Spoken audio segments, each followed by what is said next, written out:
The South African President Jacob Zuma has survived yet another vote of confidence in Parliament. This is the fifth, I believe, since 2012. The main opposition, the Democratic Alliance, tabled a motion in response to what it says is the president's reckless leadership. This comes in the wake of the release of a report by the anti-corruption watchdog calling for a judicial inquiry into allegations of influence peddling in Zuma's government. As the ruling African National Congress controls more than two-thirds of the House, however, there was mathematically no chance that this motion would be passed. This is at least the third time that Mr. Zuma has survived a motion of no confidence in the last 2 years or so, but there have been growing calls, even from within his own party, the ANC, for him to step down. Right, then let's figure out exactly where the country goes from here. Angelo Kuppler joins me now live from Johannesburg. Even after August's mauling in local government elections, the ANC still has its parliamentary majority quite intact. So why does a DA still persist in a strategy which, purely on the math, can't work? Well, they can't as it stands right now. They're probably hoping for a bit of a crisis of conscience amongst the ANC members, at least those who aren't captured or those that are tired of keeping quiet.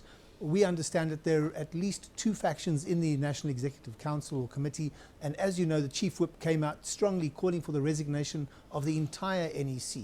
Today, of course, he towed the party line and he was busy defending the party. The DA, though, are really hamstrung because unless, of course, they can get newly won municipalities to start functioning properly, because as you know, there's nothing that quite gets the voters' attention like a working and efficient municipality. And that's probably what they're hoping for next as part of their strategy, Rama.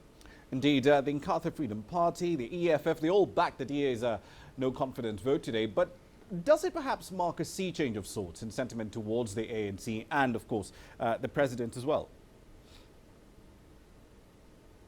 Well, not really, but let me quantify that. The EFF have been hounding the president since they got seats in Parliament.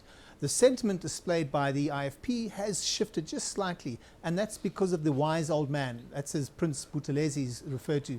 He seemed to capture the MP's attention with his impassioned plea, but the numbers still don't make the difference, and they're not going to change anytime soon unless there is tacit support from those disillusioned ANC MPs who are tired of being painted with that corruption and state-captured brush, which is being so liberally applied to the president and several of those ministers. Rama?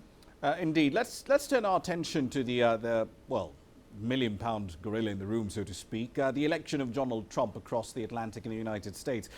African issues obviously never featured at all in the campaigns, but from South Africa's perspective, especially in light of the trade tiff that the country had with the US earlier in the year, is there a risk of a change in trade terms under President Trump?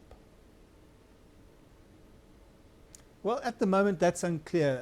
His acceptance speech was seen by many as being more conciliatory than anything he said during his campaign rhetoric. You'll remember that AGOA was only recently ratified, and despite a friendly Senate, it's unlikely there'll be any sudden moves to renege on this newly inked deal. That's despite his view back in 2015 that South Africa, and I quote, was a total and dangerous mess.